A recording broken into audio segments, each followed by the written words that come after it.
Stay hungry, stay foolish.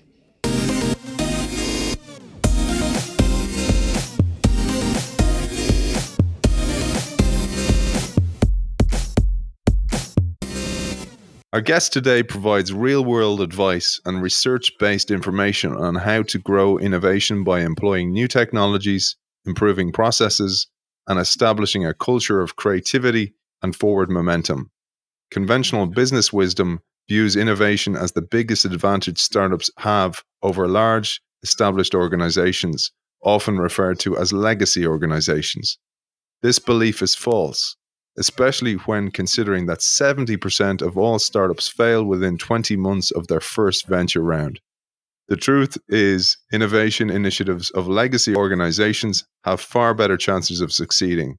Organizations with superior resources, money, customers, suppliers, data, employees, infrastructures can overcome challenges from new entrepreneurial ventures.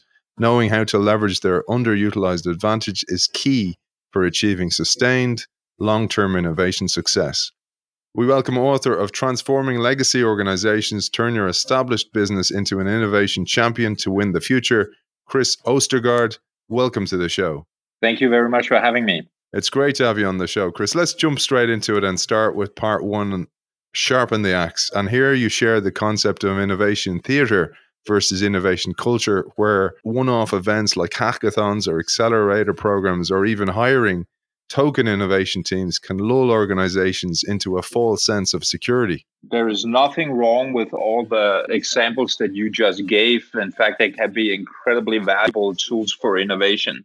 Nevertheless, the reason that we see so much innovation theater in the corporate world is because there are many people in organizations that, hey, we know we gotta innovate and the disruption is the buzzword and digital transformation and all of that stuff. And they kickstart initiatives that, because they haven't been thoroughly thought through, because the axe hasn't been sharpened enough, it's Abraham Lincoln that is at least credited for the quote that if I had 6 hours to cut down a tree, I would spend 4 hours sharpening the axe. So that's where it's coming from, right? Meaning I would be well prepared, right? I would think through what's the important strategy, and then I would prepare before I went and executed.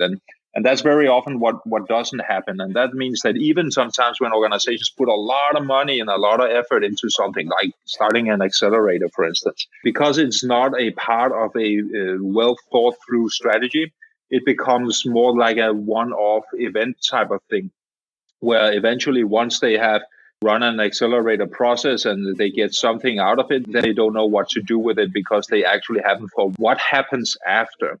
So that is when it turns into innovation theater. Yeah, we can sort of check the box. We are innovative. We're doing this. We can use it for a marketing purpose, but it actually doesn't create the type of value that it could create. Yeah, and you tell us only a minority of organizations possess sufficiently broad and deep knowledge about disruptive developments because they're so focused on incremental improvements of the business today or hitting their bottom line or quarterly targets. And many do not take those disruptive developments seriously enough. And, I was thinking in light of today's COVID crisis, we're going to have to do that. We're going to be forced into that. And that's often the case, that we're forced into innovation. And that's what the driver often is. Absolutely. So necessity is the mother of invention, right? And, there's this joke circulating on social media that you probably also seen where it says that, so who accelerated digital transformation in your organization? And then you can check the box. Was it the CEO, the CIO, or COVID-19? And so because of this crisis, we really see, obviously, because it really is disruptive in nature. I'm sure there's no one who doesn't experience this that is listening to this podcast. And so the good thing, if you like, in this, if we take a glass half full approach to the crisis, is that it forces all of us to really rethink what we are doing, and it really accelerates digital transformation in any organizations because simply we cannot be together physically, and thus we have to start experimenting to a much larger extent. Let's talk deeper about sharpening the axe. And because organizations are masses of humans and humans are held back by heuristics and biases, We cover bias quite a lot on the show, Kris, actually, and I'd love to hear your take because you expand on the several biases that hold us back, and you start with optimism bias. So there are many, many different biases, right? And here, of course, I'm leaning up against the groundwork that has been done primarily by Amos Tversky and Danny Kahneman, who pioneered this whole space on biases.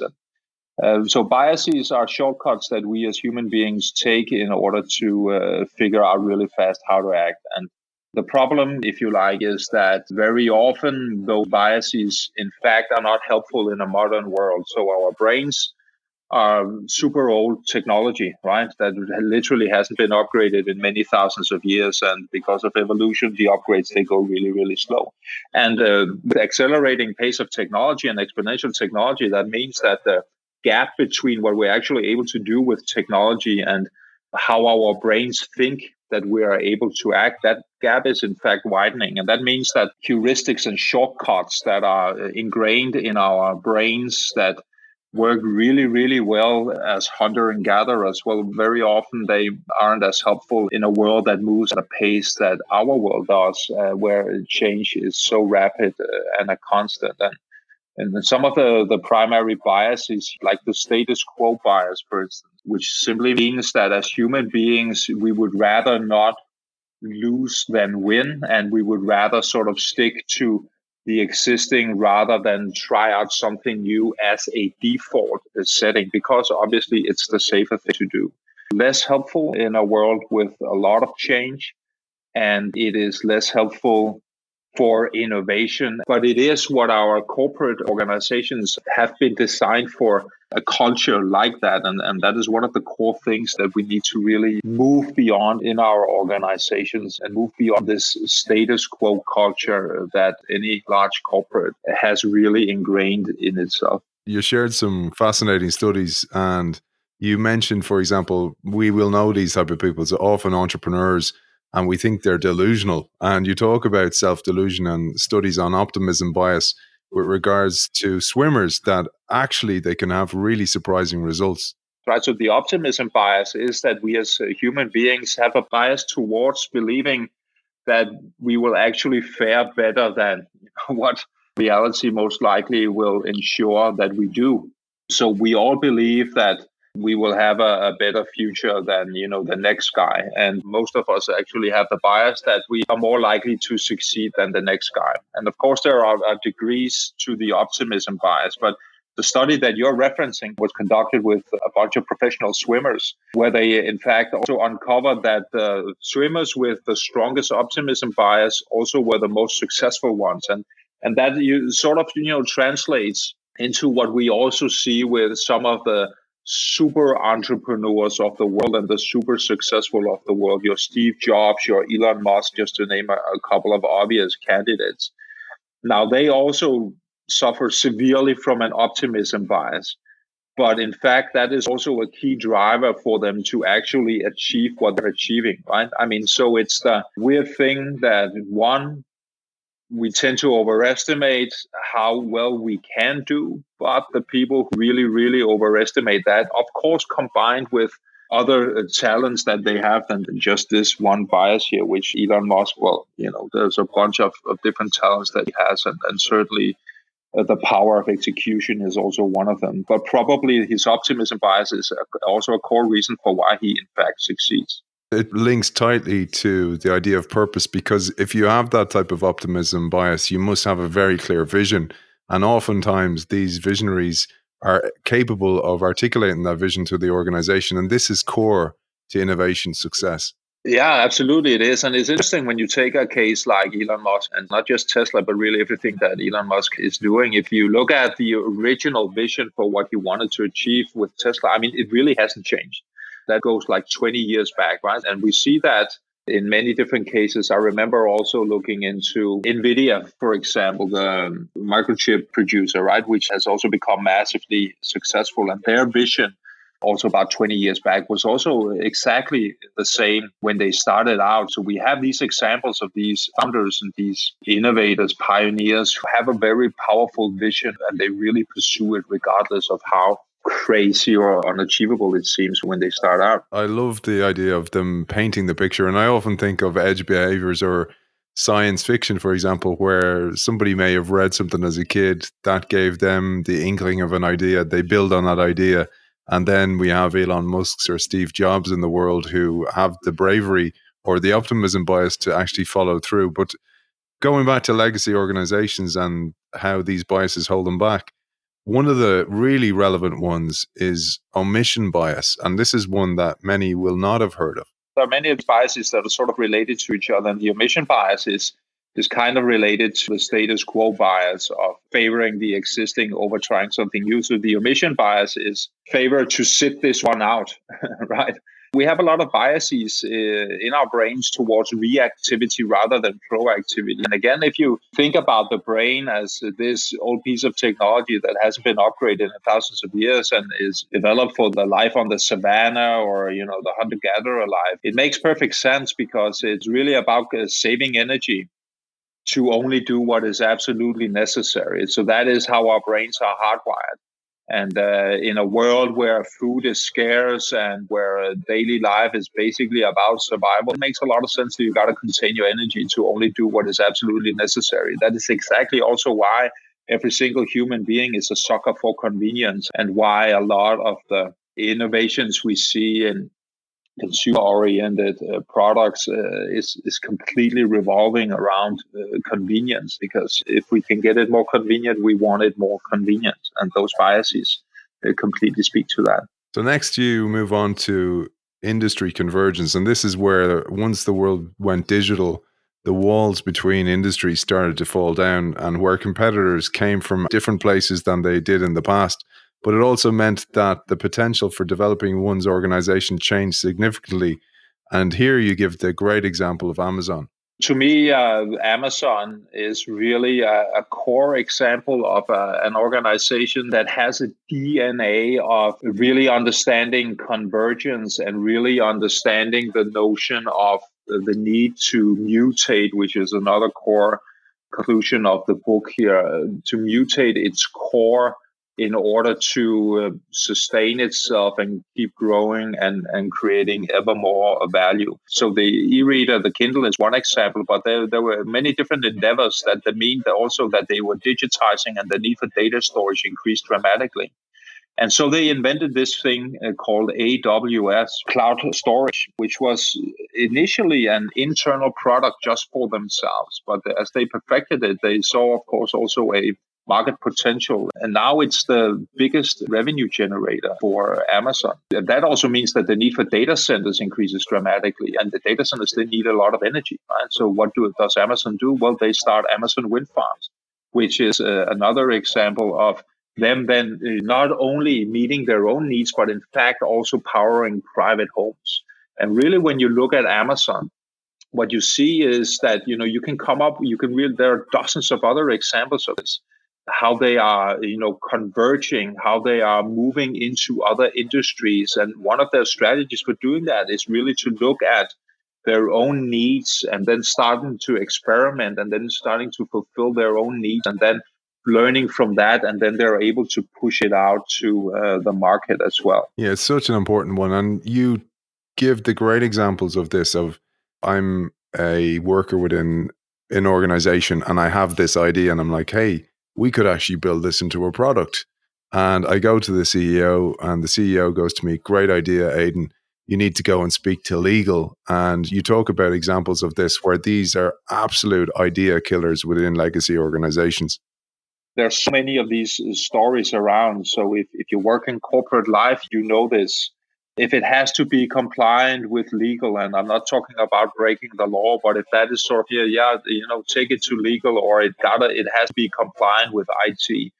That, typically is not what you want to hear if you are really on an innovative, potentially transformative path, because that simply creates barriers. And yes, at a certain point, you got to check in with legal. But the question is always when you need to do that. And the question is also, whatever innovations we're working on here, should it be compatible with existing systems or not? And that really depends on what it is that we're trying to achieve in our organization, if we move down the existing path or whether we carve out another track for ourselves. Let's move on because we've so much to cover, and you really do a great job of covering all the elements that are important here. And even, for example, bias leads to that, to the status quo bias, to a CEO being tied to the bottom line and not having the buy-in of the board and the investors and shareholders, etc. But moving on to the customer, and more organizations make customer first the focal point of all their strategies. But you say often there isn't enough of a basic understanding of what the most important thing is for the customer in the first place.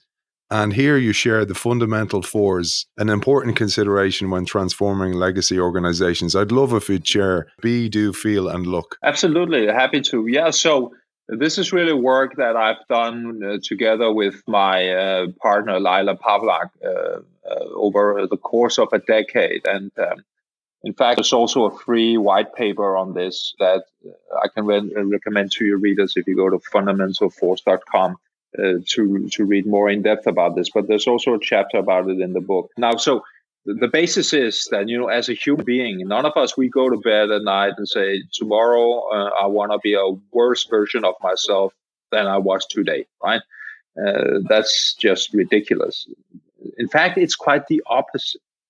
As human beings, we're on a constant journey towards better, right? From the very first breath to the very first step to the very first day in school, at work, on the golf course.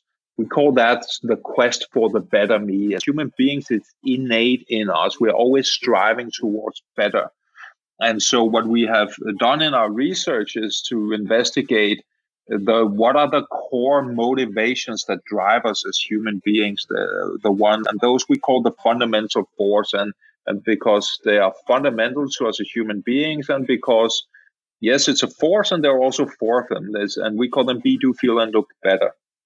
And so if you can honor those motivations and make sure that you don't dishonor any of them, then you are much more likely to create customer value and to create customer loyalty. So be better is about our morals and our values. It's about feeling like a good person, right? So when we buy organic eggs, or, I drive a Tesla, an EV, and, it's because one, yes, I like the car, but it's primarily because it's an electric vehicle, right? And it makes me feel that I have a less negative impact on the environment. So it honors my be better motivations, my values, my moral landscape, my feeling of being a good person. Do better is the motivation about our competencies, our skills, our results. So that's really anything bigger, better, faster, stronger goes into this category. This is where most organizations place the majority of their focus and efforts. And of course, it's massively important. Convenience also lives here, right? And almost anything digitization is very much focused on making us do better. GPS is a do better product, right? It makes us better at moving from A to B. And feel better is about our emotional experiences. So Apple is really good at many things, right? But one of the things that they're also really good at is making people feel better, really catering to the emotional experience. So when you think about, I don't know if you own an Apple product of sorts. Loads of them, unfortunately. Loads of them, right? And so you remember when you got the box of whatever Apple product, right? And you remember when you opened the box, right? And in fact, you don't open an Apple box, right? You open an Apple box because it takes somewhere like 4 to 6 seconds, because they know that that's how long it takes for human beings to emotionally connect to something. They call it the unboxing experience, right? They literally spend millions of dollars developing the unboxing experience. And it's also one of the reasons that, they're so organic, the Apple products, which also makes us much more relate much more to the products. In fact, I once conducted some focus groups with a bunch of Apple lovers, and I remember there was this one woman in the focus group who said that this is a while back, some years back, and she said that every night when she went to bed, she sort of patted her Mac good night. And sort of almost created a relationship with the Mac, and that is just, she also didn't have a boyfriend at the time, so maybe there was some sort of correlation there, but it just really speaks to the power of making people feel better and really making this emotional connection through your products, your offerings, your services. That is really, really powerful.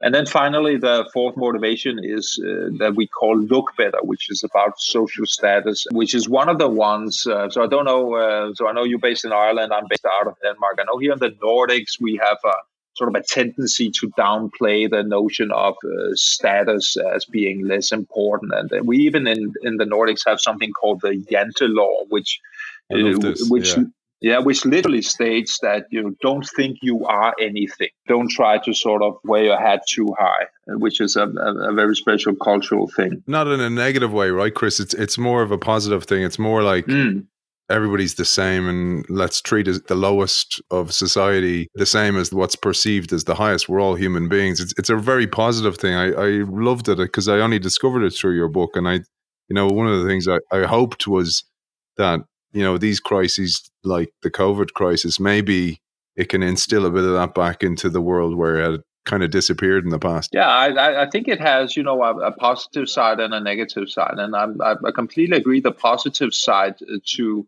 this Jante law, to a large extent, is that we in the Nordics is very powerfully ingrained in our cultures to think of everyone as being equal and no one being as quote unquote better than other people, in the sense that everybody should have the same opportunities, etc. So that's certainly a very positive thing. The negative part of it, if you like, is that, and it has changed somewhat in latter years, is that if you are successful, it is treated with a certain level of suspicion.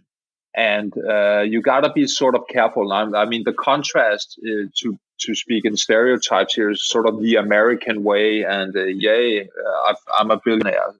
Look at my money, right? That would never, ever fly in a society like the Nordic one.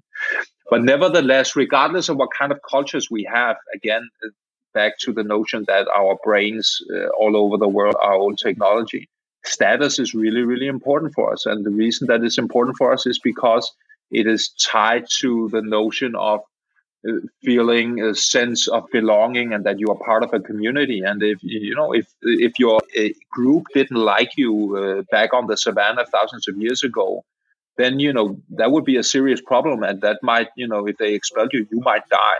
And we no longer die in most parts of the world, but loneliness is the new sort of huge big thing, right? And possibly even accelerated through this coronavirus. And that means that we really need social recognition. That is why also that social media is so addictive and likes are addictive, right? Because every like we get releases dopamine in our brains and literally makes us happier, and thus also potentially makes us addicted to the social media. But the notion then is that if you can make your customers, and you really also translate this into your employees, and we do more and more work really using the notion of the fundamental force and how to make people be, do, feel, and look better, also to run workshops internally in organizations and apply this to employees. If you can make people be, do, feel, look better, and make sure you don't make them be, do, feel, and look worse, that is a really, really powerful tool to create value for other human beings. The core message, I suppose, is really understand your customer, get onto their side of the bridge. And you tell us startups, for example, really know who their competitors are because they focus on one problem. And I quote you here when you say, smart startups focus on one problem, one value creating services, one process worth optimizing, one potentially transformative experience, and then do everything they can to become world champions in just that one thing. And that is why innovation is much easier for them than it is for established companies. I thought about this in the world of minimalism, the way people are like, you live minimalist lifestyle. And I thought how easier it is for a startup because they've nothing to protect. There's no loss aversion because there's nothing there in the first place, versus a legacy organization has to keep the organization. Perhaps it's a legacy IT system, perhaps it's people in their jobs. While for a startup, it's much easier because it's a blank slate. Absolutely. So while it's certainly not easy to start a startup, and it's certainly far less easy to create a successful startup, in a sense, that is absolutely correct, right? It's relatively speaking a simple mission on focusing on one thing and then just become the world champion at this. And legacy organizations, the larger established companies, they have much more complex systems, which makes innovation much harder. And they have, back to biases, another bias, or can be a bias, right? Which is the sunk cost fallacy, which means that whatever our earlier investments, be it money, time, or emotions, also can make us less open towards letting something go. It is the core reason that so many companies have legacy IT that, in many cases is 30, 40, 50 years old, and they haven't transformed yet into newer, better systems, is because they have so much sunk cost, so much money invested in it, that eventually it grows into this monster that it seems completely impossible to change. Therefore, they just continue to make small incremental improvements on it that wind up becoming a huge barrier for their innovation efforts in the end. So let's dig deeper into this, because I love the exercise you came up with here. You tell us we have to explore competitive landscapes in a slightly different way than have been done traditionally. So the days of focus groups, research, etc., declared data versus behavioral data.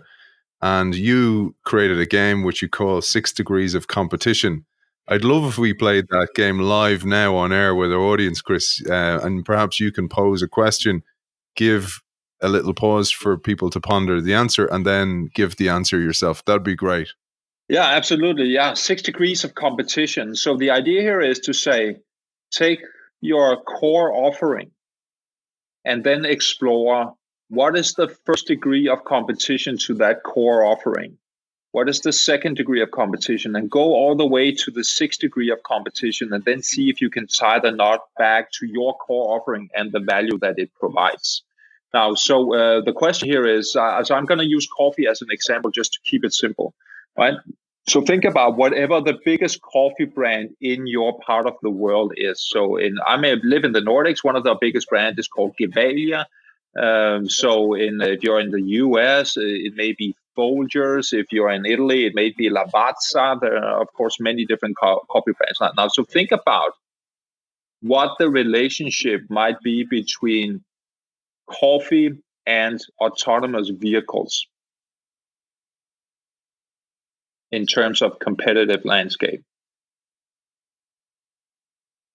So I just gave that a second, and then let me try and run you through the logic here and why I see a potential strong relationship here when it comes to exploring your 6 degrees of competition, which shows you what the competitive landscape could look like with a future lens, but also what your opportunity space is. So 400 grams, 500 grams of the biggest coffee brand in your region of the world that you can buy in the supermarket. What's the first obvious degree of competition? Well, you can name literally dozens of brands. So Nescafe, for instance, is in almost any country in the world. But you can name literally dozens, right? If you go to the supermarket, they're all next to each other, almost identical product, identical price, et cetera, et cetera.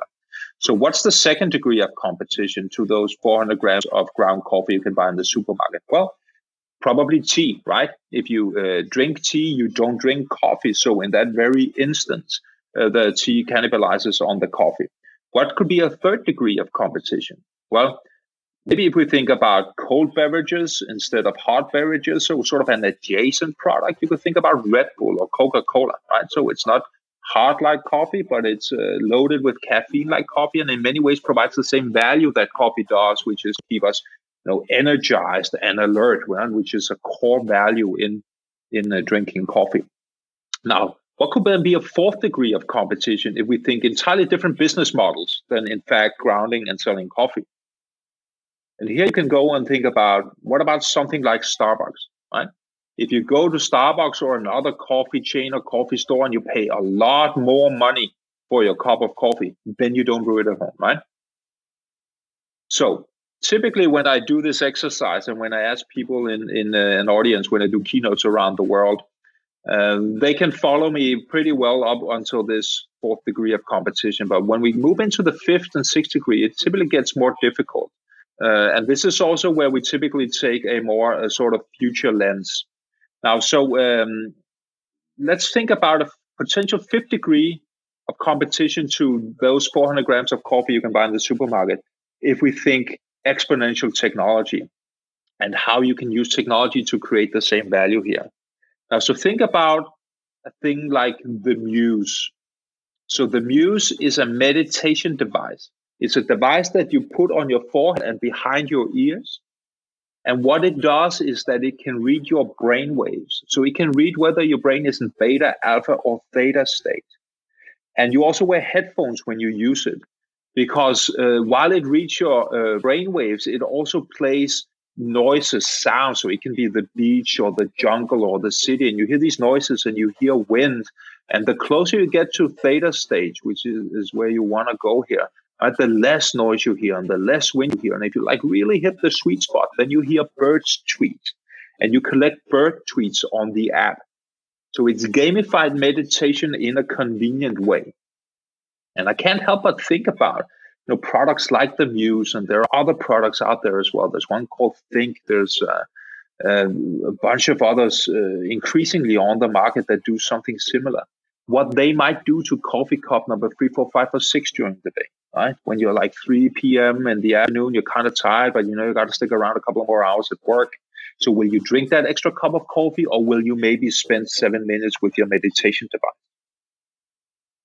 And now finally, the 6th degree of competition, right? So remember I said, what might be the relationship between coffee and autonomous vehicles in a competitive scenario here? Well, think about a near future, let's say 5 to 10 years from now, depending a little bit on where in the world you live, where you are able to take a self-driving car to work, and you no longer need to hold a steering wheel going to work. Will that mean you won't drink that extra cup of the coffee in the morning to sort of be focused and alert? Perhaps not. But where do a lot of coffee brands, that also goes for Starbucks, in fact, that also goes for Red Bull, where do they sell somewhere between 20 and 40% of their product? Well, gas stations. So what happens when we no longer need gas stations, right? The entire value chain shifts dramatically. And the core question becomes, when you do this 6th degree of competition exercise here is, do we sit in our boardrooms, in our management teams, in our R&D departments, marketing, sales, et cetera, and explore the 5th and 6th degree of competition? And in most cases, the answer is no, we do not. We sort of go to the 3rd, maybe 4th degree, and then we feel we have a full understanding of the competitive landscape. But that means that there's a lot of threat that we don't see. It also means there's a lot of opportunity that we don't see out there. And that is absolutely core for any organization that wants to be on the forefront of innovation. It is to create a culture and use the right tools in order to enable their people to, in fact, go beyond the obvious, to explore how might we create even more value in the future. Leveraging technology and all the other megatrends out there in the world. It reminds me just of the big problem. So say you have somebody in the organization who's a different thinker, who may think in 6 degrees of competition or think questions like that and go, what if? And they're often seen as strange or outliers or perhaps underperformers in their organization, or perhaps they're a little bit too strange. And like you said, on the savannah, they're that person in the tribe that people wonder, maybe the tribe's just better off without them. And many organizations dismiss those thoughts and those questions because they seem distracting to the core business. That is absolutely key. And it's your classic innovator's dilemma, Clayton Christensen, who sadly passed away recently, right? That's exactly what he talks about in the innovator's dilemma, which is the notion here that, we don't really have an incentive to go the new way because we're super busy and probably maybe also successful in doing things the ways we have always done. But of course, that will only remain a truth for so long, and particularly in a world that we are living in increasingly. As we like to say at Singularity University, is that because of the exponential development of technology, things are moving faster and faster, but they will never be as slow as they are right now, right? And that is simply a fact. And if you add to that the coronavirus and what it has, how it has disrupted, almost every industry in the world here, a few for the better, a lot of them has created obviously massive issues. It really means that acceleration in terms of innovation needs to increase even more. I've come to think of this as innovation at warp speed. We actually now need to innovate at warp speed. And what was fast 3 months ago, that just became too slow because of this massive disruptive nature that the virus has had on the world. I was mentioning that, the way the organization may reject the person. And I often think of, there's a quote by a Brazilian-born British scientist, a guy called Peter Medwar, and he said, the human brain treats a new idea the same way it does a strange protein in the body. It rejects it. And the reason I share that is because you devote a huge part of the book to the idea of the corporate immune system and how the immune system rejects new ideas. And you talk particularly about personality profiles, psychological barriers, and indeed the level of capabilities within the organization. So what really struck me, and what I've spent a lot of my recent years, let's say like the last 7, 8, 9 years in Silicon Valley, and for a number of years it's been really popular to talk about the immune system in relationship to talking about the large established companies in the world, the ones not from Silicon Valley, who have a very hard time innovating.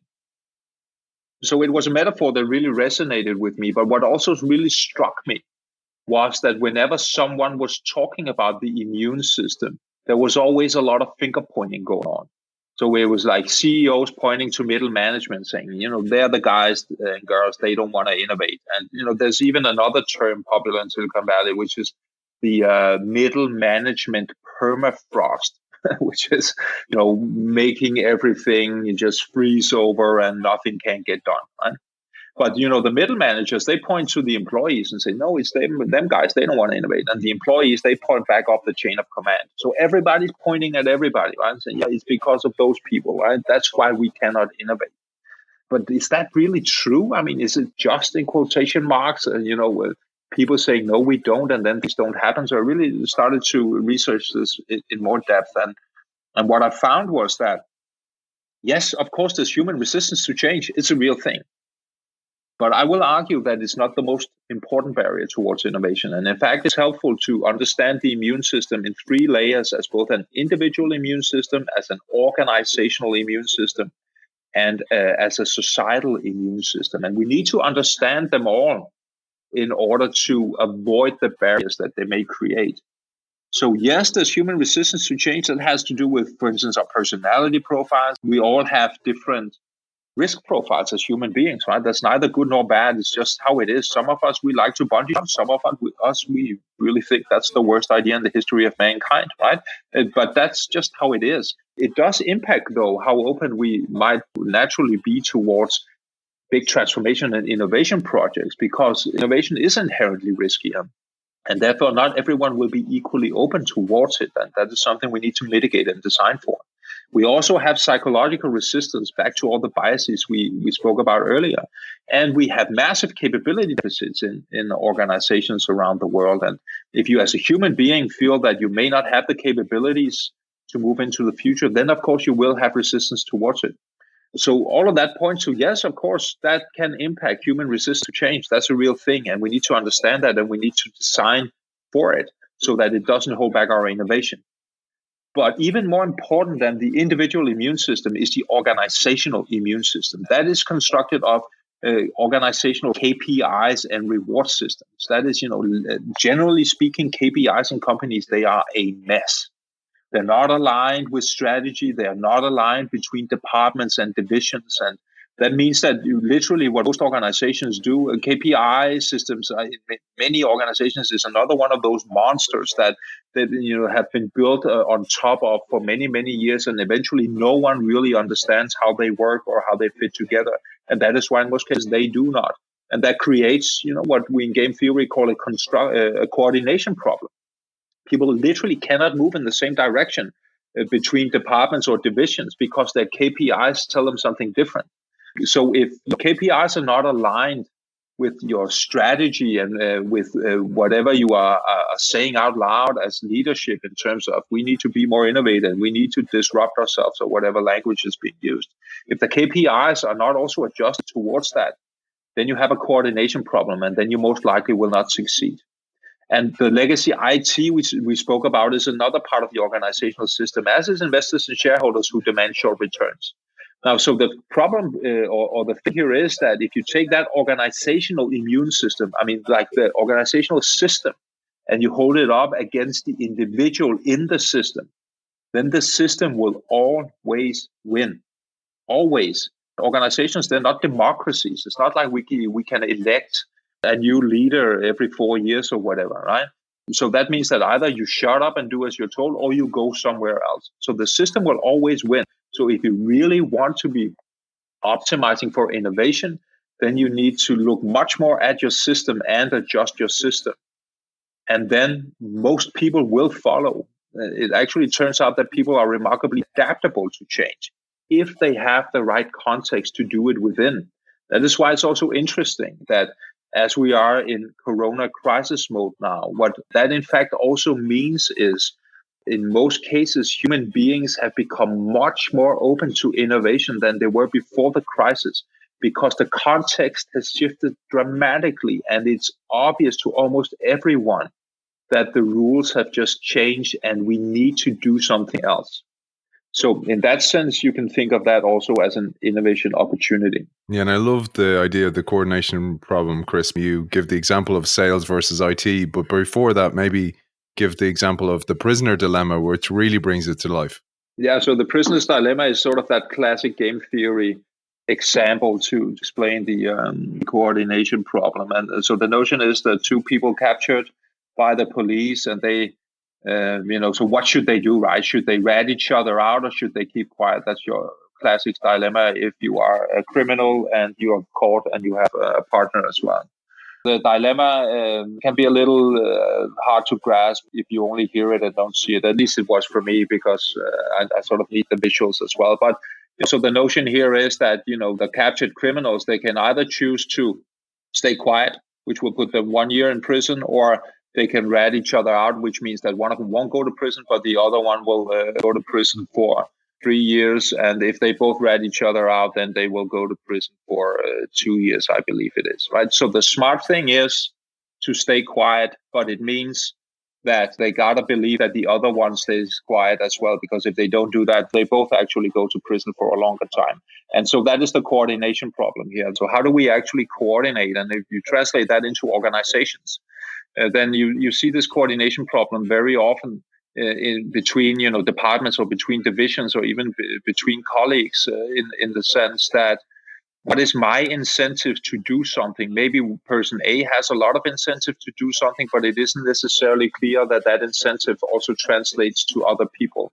And you may even, as I mentioned with the KPIs, have very different incentives. So we have these coordination problems all over the place. It's a very difficult and complex thing to navigate and to mitigate when you design incentive structures in organizations. But that is also one of the reasons why, keep it simple is really a good measure in many organizations. And what we also see increasingly that organizations do is that they make a KPI system simpler. In some cases, they even completely abandon them. They make them much more transparent, and they think about creating much more qualitative KPIs as well, that are maybe not as easy to measure, but that are more designed in order to create certain behavior to influence culture. That is more something you can then use for conversations around, are we actually creating the right culture, rather than it is very hard measures on people.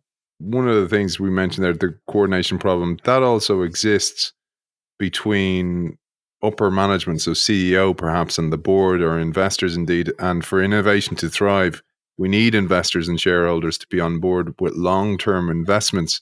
And if this is not the case, it's a huge weakness in the organizational immune system. It is. It's another one of those things that the system is designed in a way that, at least if you're a public company, that you have your quarterly numbers you got to share, and everybody expects them to meet or exceed expectations and to go in a positive way. And that, in a lot of ways makes, perfect sense. The problem is that it is inhibitive for thinking long term and for, daring to not necessarily make as good short-term returns as you can because you're playing a longer game, and maybe even being open to losing a few battles in order to win the war. But it demands a lot of faith in that we are actually have the right vision and we're moving in the right way, in the right direction here. And many organizations don't have that, many boards don't have that, many investors don't have that incentive. As is the case with the individual and organizational immune systems, there are three parameters in the societal immune system that you mentioned earlier, and we must address these if we want to strengthen innovative power or potential within an organizations. So maybe we can share a top line on these three: legislation, legacy customers and suppliers, and the general economic climate.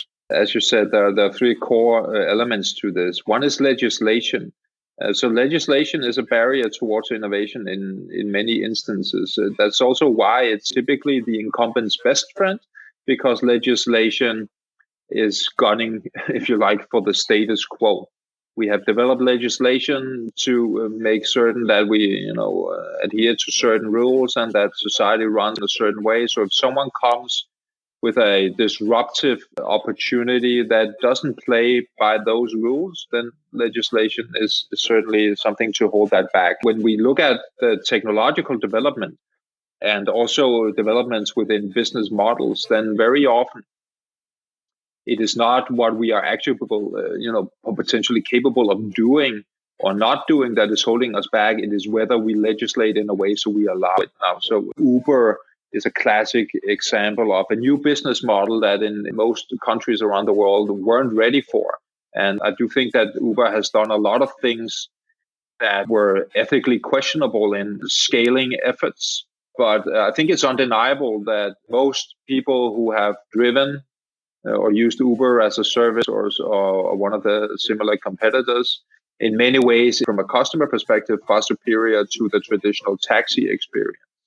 So looking from the perspective of, if we can create more customer value, and it's, obvious that it would win the market, that did seem to be the case. But nevertheless, legislation was a barrier and insisted on being a barrier towards introducing services like Uber in many countries, or at least with a lot of limitations on it, because it didn't fit the existing model and it significantly challenged the traditional taxi model. And so what the taxi businesses did in unison, of course, was primarily lobbying legislation in order to hold Uber out here, right? And it's the same when we talk about autonomous vehicles or using drones, etc. We could use those to a larger extent than what we are doing around the world. And the reason we're not doing it is because we will not allow it because of legislation. That, of course, doesn't mean I think we should just let the autonomous vehicles roam free. I mean, they're not good enough yet. But it's just to sort of state that as an example. And again, back to the coronavirus, what we're seeing now, in fact, is a lot of experimentation and opening up of drone services all of a sudden, because we need to keep social distancing. That, in fact, also makes legislators think, yeah, okay, well, let's look at maybe how we can use this to a further extent than what we used to do. Legacy customers and providers is another of the societal barriers in the societal immune system. The point here is that you as an organization may be on the right track of digital transformation. And particularly if you're like the big one in the market, it means you have a lot of customers who aren't necessarily as far on the journey as you are in terms of digitization. And you most likely will have a diverse group of customers that some of them are and some of them are not. So you need to educate them and you need to bring them along with you. And the same goes for your suppliers in your supply chain. Many small organizations that live off being part of a large organization's supply chain They typically don't have the awareness and the resources to double down on digital transformation to the same level that the big ones do. So if the big ones are to truly create the impact that they want, then they need to help them along as well. They need to also help educate them and need to help enable them to also digitize. And then finally, there's the economic climate.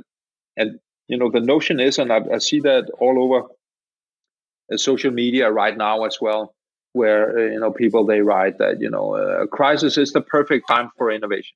And, in many ways, they're right, but they're also wrong. And the reason I'm saying that is that when you look at research and you look at statistics, it is clear that generally when we have crises in the world, innovation suffers. On a general note, innovation always suffers. So the majority, they don't double down on innovation. They, in fact, do the opposite. They stop their innovation efforts. But the reason that they are also right is that we have also seen remarkable successes come out of crisis. So again, necessity is the mother of invention. And that means that there is a huge opportunity in a crisis if you double down on innovation to, in fact, come out of this creating more value and also come out being a winner in the long term. But it's not obvious that this will happen for any given organization. And the majority will not go that way, even though they should go that way. You're right there. I'm one of those people. I'm kind of been optimistic about this. I mentioned IBM, HP, Apple, I think Microsoft as well. They all came out of Great Depressions or recessions in some way. But the big risk is those smaller companies like SMEs who may not have the runway, or, for example, like you mentioned, Amazon earlier on, who had created AWS, had a stockpile, a war chest of investment there to give them runway to get through this. And that's the problem. It's those businesses that lived by the skin of their teeth and just had enough revenue to pay their people and invest in the business as it was yesterday. And they haven't got enough runway to kind of get them through this and continue to innovate. They may be able to tweak little parts of the business, but they don't have enough to really have a step change innovation. Yeah, no, it's true. But it also goes for a lot of large companies who may, in fact, have money, although they're suffering. But and any organization will look at their cost, of course, and cut cost in a crisis. I mean, that is natural. They have to do that.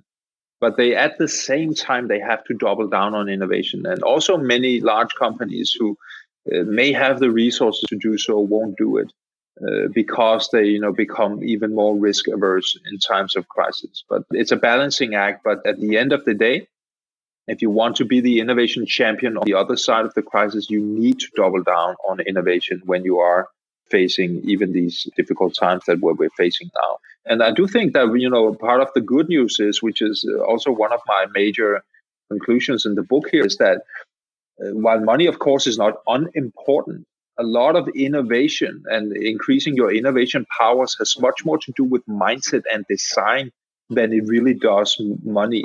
You can achieve a lot with little money if you have the right sort of innovation design behind it and if you are able to create the right mindset around it. And you really do a great job of that, because even talking about, do you fish in the storm, as the Eskimos do, depends on your mindset, depends on your risk profile, depends on the biases, depends on KPIs of the business, et cetera, and depends on the long-term view of investors and shareholders. So it's all interlinked really well.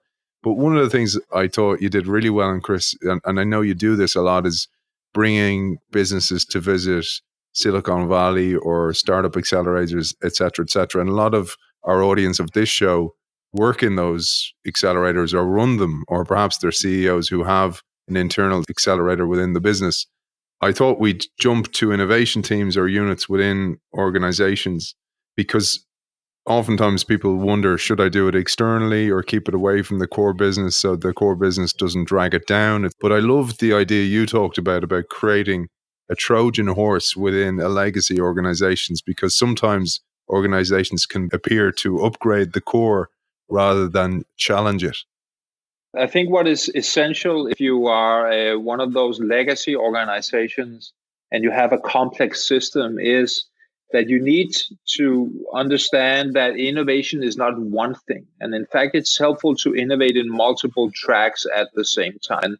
I define those tracks as 3 tracks, where the track number 1 I call the optimizing innovations.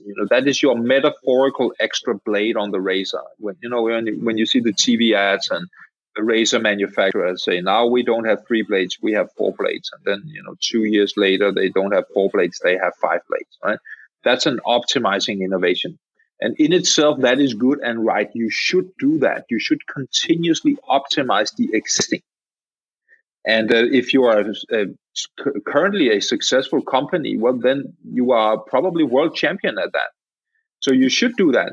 The problem, if you like, is that it's only for the short term, because inherently what you're doing is you're improving upon the past. And each extra metaphorical blade you add to the razor, well, it creates less and less value, right? So therefore, you also need to conduct augmenting innovation and mutating innovation. And augmenting innovation, that is where you upgrade your core. That is where most digital transformation projects live. That is where you go from analog to digital, to mobile first, to now AI first. And maybe soon we will all go to quantum first. That's a never-ending journey, leveraging technology to become more effective, more efficient, and more customer-centric. And then finally, you have mutating innovations, which is where you challenge the core, where you conduct much more radical experiments, where you invent the future. And the design principles between augmenting and mutating innovations, they are different from each other. And when we talk about augmenting innovations, where most of these digital transformation projects live, then it can be helpful in sort of designing to optimize for your innovations here, to think about whether you can create Trojan horses for yourself. And what I mean by that is, I'm sure everybody's familiar with the story of the Trojan horse right now. So obviously I mean it in a positive sense here. But the notion is that you have something within your core that you can see it, but it's also shielded. So a great example of a Trojan horse in terms of digital transformation is a center of excellence. So we see more and more companies creating those, and that is smart, because when you look at companies and their innovation maturity, immature companies, what tends to happen in those in regards to innovation is that new buzzwords, there are new trends. So in the latter years, it's been AI, right? So everybody's talking about AI. And that means that what you start to see a lot of different initiatives around an organization with AI this and AI that. And while in one way you can say, well, that's positive, it shows entrepreneurship in the organization. The negative aspect of it is that most likely it will not be the right people, in fact, working on these problems. It will not be the people who have the most knowledge about and enough knowledge about how to leverage AI in regards to certain problems. And they most likely will not have the time and resources needed to do it really, really well. Most likely, even if it's new technologies, you don't even have the capabilities in-house yet in order to really leverage the opportunities here. So instead of having all of these sporadic initiatives around the organization, when you are more immature and you need to level up in your maturity and your leveraging these new technologies, is to create a center of excellence where you say, okay, so, just to keep a simple example, let's say we need to, create AI-enabled customer service products instead of just running traditional call centers or support those in one way or another. Right? Set up a center of excellence where you investigate this, and when you start experimenting with these solutions, and where you recruit the right people to do this, which most likely means that you will also get people from the outside who have real expertise within this. And another reason, so that means it's a much more focused effort where you have your sole effort or your sole focus on this very important task. And the other benefit of creating a center of excellence like this is it most likely will enable you to have a much more interesting job for the right people who have these special capabilities, because again, if we talk about AI, there are not a lot of experts out there. There are not a lot of people with a lot of AI dirt under their nails. So it's very hard to recruit the best and the right people. So if you have a compelling job to offer them, then that makes it much more likely that you can recruit the right people to actually work on this stuff and create real value for your organization. So that is one example of a Trojan horse that you can build for yourself. There's so much more in there in the book as well, but we won't have time to cover that because I'd love to jump to the idea of hacking, cultural hacks within the organization. So to create that environment for innovation to spontaneously happen. And you give cultural hacks, really low level ones that, and they can be done for free within the organization. Let's share just some of those cultural hacks to develop an innovation environment. Here you share 3 core elements: scenes, agents, and processes. Yeah, so it's back to one of those good news about innovation is that it's much more to do with mindset and design than it has to do with money. And that means there are many cultural hacks you can apply to help you create the right innovation culture and even transform your organizational culture into a much more innovative one. I will argue that any organization in the world needs every single employee to be an incremental innovator. And when I say incremental innovator, I mean people who are comfortable with change, but within the boundaries that they experience in their organization. So it's not the same as a radical innovator, which are the people who are comfortable with change without any boundaries, right? Those are the ones who are overrepresented as startup founders, for instance. They collect their pensions and put them into a startup that most likely will fail, and they like it, right? Most of us, we're not like that, and that's perfectly all right. You do want those radical innovators to the much more radical experiments where you do mutating innovation and you challenge the core. But everyone needs to be an incremental innovator. Everybody needs to be comfortable with change, not just accept it, but be comfortable with it. And there's a bunch of culture hacks you can apply in order to enable that. Now, so the scenes has to do with everything you can see, hear, feel, touch, and smell. So like your physical environment, but increasingly also your digital environment. And certainly now, as we're talking during the Corona crisis, where everything has gone digital. But, there's less research on how we experience the digital realms versus the physical realms. But there's a lot of research on the impact that physical realms has on our productivity, our creativity, and our happiness at work. Now, increasingly, we hear of new terminology such as having Zoom fatigue and how it can be exhausting to be constantly on a digital platform and how it might make people feel more insecure. But the core here is that we need to be very aware of how we also design our work environments, because they can both positively and negatively impact how safe we feel. And the sense of safety is really important when you do innovation, because innovation is inherently risky. So that also points to the need of designing for psychological safety. Now, so there's some academic research behind this from a Howard professor called Amy Edmondson, and then Google did a large experiment looking into this as well, where they took 200 teams and followed them for 2 years to understand what created the continuously successful team. And they found out that number one by a mile was to create psychological safety in teams.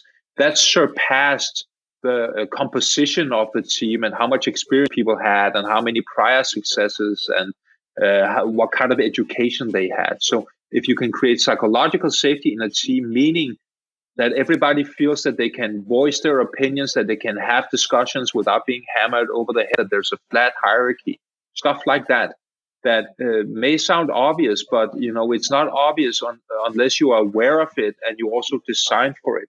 And that doesn't cost money, but it does demand that there are leaders who are very aware of this and who think about this when they create meeting cultures and brainstorming cultures, et cetera, et cetera. And then KPIs and reward systems are again another example of how you can design and create culture hacks that don't cost money, but that can significantly impact behavior and thus also culture and mindset. And a favorite example of mine is the Courageous Penguin Award. So I know there are different organizations out there who have tried to apply, who have applied this. And so the idea here is, I'm sure all the listeners, they have you've seen the National Geographic movies where you see the penguins, they line up at the edge of the iceberg and they look down. Right? And what they do is they wait for that one penguin to make the first jump, because that penguin doesn't know whether it will hit ice or water, hence sort of the courageous part, right? But if it hits water, well, then everyone else follows. So the idea here is, adopting that principle, and to say, for instance, that's where I learned about this, was in certain parts of Google where they applied this. So they took the principle of this and they created the Courageous Penguin Award, and they give it out to a person on a team, not for sort of the achievement or the results, or they sold for so much money or whatever, but they hand out the award to someone who dares to take on a challenge, even though they don't know what will happen, and regardless of how it turns out. Now, so that's a small hack, if you like, but it speaks volumes about the type of culture that you're trying to create. Again, what are you incentivizing? What are you, in fact, rewarding in the organization? And we need to be incredibly mindful of that. There's a lot of, obviously, lean startup culture, and the notion of failing and celebrating failures, and it ties into this, right? And I'm kind of ambivalent about the wording of failure, because I don't think psychologically that anybody really likes to fail. I tend to prefer celebrating learning and celebrating persistence, although there's a failure built into that. But that's a more perhaps nerdy semantics discussion here. But those are some of the examples that you can apply, that has absolutely nothing to do with your funding, but it has to do with how you look upon your processes and how people they interact, and how you can create design principles that support the kind of behavior that you would like to see. I love that concept of the courageous penguin, because it ties nicely to the part I'd like to finish up on today, which I loved, which is, you give this in some of your talks as well, but it's the idea of mutating innovation that you mentioned. And you give the story of Arthur C. Clarke, and this idea that you're no longer improving the past, as with optimizing innovation, or repairing the future, as with augmenting innovation, but here you're inventing the future. And it seems fitting, the period of time we're in now, that we need to invent our futures, and should always be top of our mind anyway. I'd love if you'd share this as a final story. Yeah, absolutely. So it's a wonderful story, I think. So the mutating innovation is about challenging your core, is where you really dare to be radical, and you say, where you explore and experiment with what might our future be in the long term, 10, 15, 20 years down the road, if our core might be something completely different.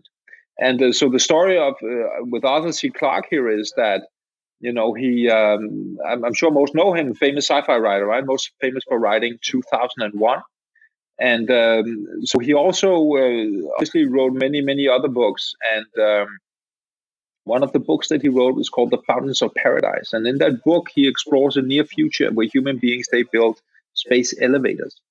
And a space elevator, it is exactly what it says it is. It's an elevator that goes from Earth and thousands of kilometers out into space. And in the book, he explores this near future where they build space elevators that go 36,000 kilometers out into space, transporting materials, transporting human beings. And he won the Hugo Award for this book, which is the most prestigious award you can get for writing sci-fi novels. And when he got the award, the journalists in the room, they asked him, "So, Arthur, but when do you think we will actually have space elevators in real life?" And he said, "Well, probably around 50 years after they all stop laughing." And to me, that is really remarkable. It's funny, and it's also insightful, right? Because you need to stop laughing and take things seriously in order to truly experiment and investigate properly, right? And once you do that, then you start to see remarkable things happen. And as it just so happens, primarily in China and in Japan, we now see experiments with space elevators. And primarily in Japan, we've seen some results out of the Shizuoka University where they have tested space elevators. Granted, very small ones, 6 by 6 by 10 centimeters, that they have deployed between two mini satellites on a 14-meter cable. And we've learned some of those results recently, and it seems that they were able to at least make it go one way, not necessarily the other way. That isn't entirely clear. But what we do know is that they have said that the next experiment they're going to run, and who knows, it probably will be delayed because of the coronavirus. But nevertheless, the next experiment that the university is going to conduct on space elevators is not going to be on a 14-meter long court. It's going to be on a 2-kilometer long court. So what that means is that we are radically approaching something like proof of concept that space elevators is in fact a real thing. And, back to Arthur C. Clarke, and, we will probably have space elevators 50 years after they stop laughing. Well, a lot of people stopped laughing and took this very seriously. And, I find when it comes to innovation, it's always really helpful to look to space for inspiration and for principles, because once you go to space, everything becomes super difficult.